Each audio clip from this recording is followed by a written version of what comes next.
Start. అందరికీ నమస్కారం అండి. నా పేరు ఇందుమతి. నేను 2008 డిఎస్సిలో ఎస్జిటికి ప్రిపేర్ అయ్యి ఎగ్జామ్ రాయడం జరిగింది. నాకు 71 మార్క్స్ వచ్చినప్పటికీ ఒక్క మార్కులో నేను జాబ్ మిస్ అయ్యానండి ఎస్జిటి పోస్ట్కి. అప్పటి నుంచి నా ప్రిపరేషన్ ఆపకుండా కొనసాగిస్తూనే ఉన్నాను. 2022లో టెట్ నోటిఫికేషన్ పడింది. అప్పుడు మా హస్బెండ్ వచ్చి ఇలా పాల్స్ బ్రిలియంట్ కోచింగ్ సెంటర్లో కోచింగ్ బాగుంటుందంట, వెళ్ళు, ఫ్రీ డెమో ఇస్తున్నారు, ఒకసారి క్లాసులు విను అని అన్నారు. నేను జాయిన్ అవ్వను అన్నాను. నేనే ఓన్గా ప్రిపేర్ అవుతానని అన్నాను. ఒకసారి క్లాసులు విను, నచ్చితే జాయిన్ అవ్వు, లేదంటే నువ్వే ఓన్గా ప్రిపేర్ అవ్వని చెప్పారు. నేను ఆ ఫ్రీ డెమో క్లాసులకు వెళ్ళడం జరిగింది. క్లాసులు విన్న తర్వాత నా నిర్ణయం నేను మార్చుకున్నానండి.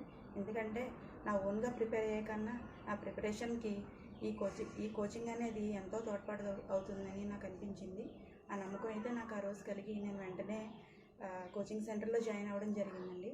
నేను రీసెంట్గా జరిగిన 2025 డిఎస్సి ఎగ్జామ్లో నేను టూ పోస్టులకి ఎగ్జామ్ రాయడం జరిగిందండి. SGT and school assistant biology 2 పోస్టులకి నేను ఎంపిక అవ్వడం జరిగిందండి.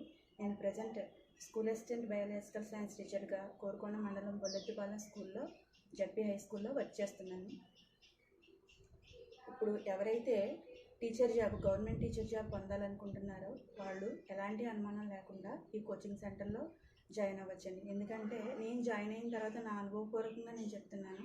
డైరెక్టర్ సార్ అయిన పాల్ సార్ గారు అనుభవజ్ఞులైన స్టేట్ ఫ్యామ్ ఫ్యాకల్టీని అందరినీ తీసుకొచ్చి క్లాసులు చెప్పిస్తారండి. నేనైతే అన్ని రకాల సబ్జెక్టులకి ఆ క్లాసులు విన్న తర్వాత నేను సాటిస్ఫై అయ్యాను కాబట్టి నేను ఈరోజు నా ప్రిపరేషన్కి ఆ కోచింగ్ ఎంతో బాగా తోడ్పడింది.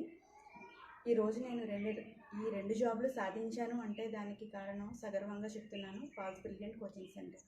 మీరు గవర్నమెంట్ జాబ్ పొందడమే మీ లక్ష్యం అయితే మీరు నిరభ్యంతరంగా వచ్చి పాల్స్ బ్రిలియంట్ కోచింగ్ సెంటర్లో జాయిన్ అవ్వండి. Thank you.